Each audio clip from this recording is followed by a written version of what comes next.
चाहे हमारे बेटी है चाहे हमारे बेटा है, हम मजदूरी करेंगे, किसानी करेंगे, चाहे बेटी हो चाहे बेटा हो, उसको स्कूल भेजेंगे। तो बाबा साहब ने कहा था कि शिक्षा वो शेरनी का दूध है जो पिएगा वो दहाड़े कर रहा है। चाहे आदरणीय हमारे पटवारी साहब हो, चाहे आदरणीय हमारे जिले के मुखिया रहे भाई शंकर लाल जी हो, चाहे मेरे पटवारी हो, चाहे मेरे मास्टर हो, चाहे मेरे रोजगार सहायक हो, चाहे मेरे सरपंच हो, तो आप लोग प्रतिज्ञा करेंगे कि हम बेटा बेटी को पढ़ाएंगे, स्कूल भेजेंगे।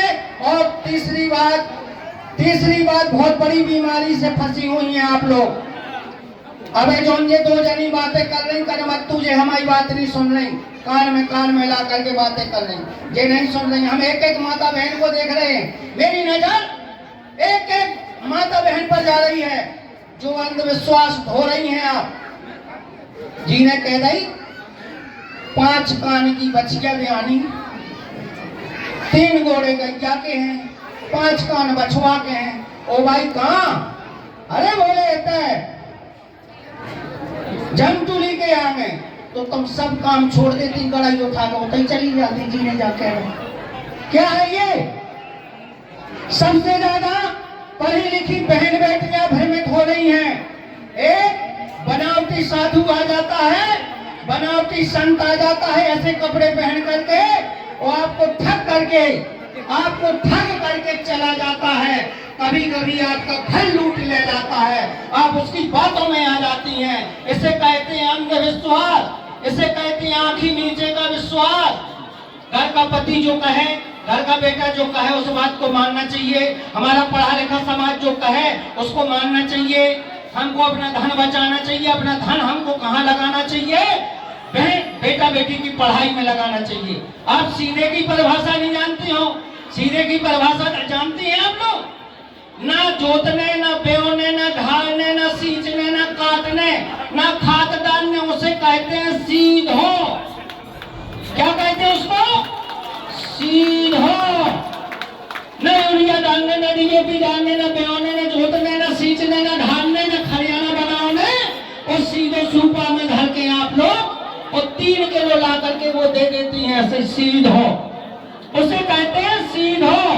और एक आदमी का वो सीधा एक गांव में 1 क्विंटल जोड़ता है, और 1 क्विंटल जोड़ने के बाद वो 3000, 1500, 2000 का बिकता है। 5 गांव में वो 15000 का हो जाता है, जिसका बच्चा इंदौर और भोपाल में पढ़ता है। और मेरी बहनें जीवन भर अंधेरा ढो रही हैं। क्यों?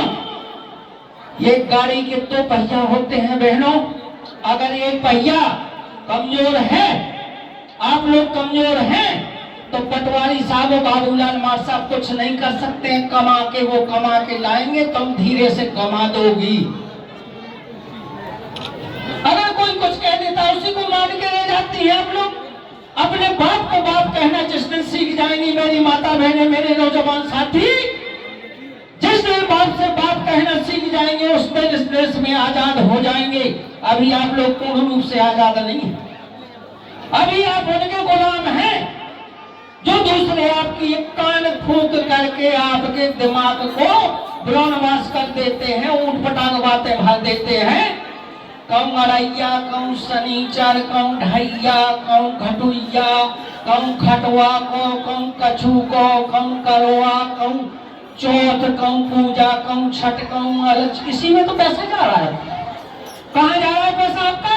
इसी में जा रहा है। ऊंट पटांग कार्यक्रम करती रहती हैं आप लोग। इसलिए मेरी हाथ जोड़ करके विनती है, नौजवान साथियों से भी कहना है, नौजवान साथियों से कहना है। आप लोग कहने लगते हैं बे बड़ी जात के, या वो बड़ी जात में न 3 कान है, न 4 आंखें हैं, न 2 जीभे हैं, न 6 पांव है। कहाँ है बड़ी जात? क्या कहाँ है? लेकिन हम आपके कार्यक्रम में, हम आप लोगों की कमजोरी है कि हम अपने कक्का से कक्का नहीं कहते, पिताजी से पिताजी नहीं कहते हैं, भाई साहब से भाई साहब नहीं कहते, ऐरे तैरे करते हैं और दिल्ली चले जाते हैं, हरियाणा चले जाते हैं और यहाँ माँ बाप को छोड़ जाते हैं। माँ बाप इतने बेचारे के लगते रहते हैं, तड़पते रहते हैं और क्या कहने लगते हैं? ओ बेटा मोरो घड़ा भाई लगे हैं तो कम बोलो।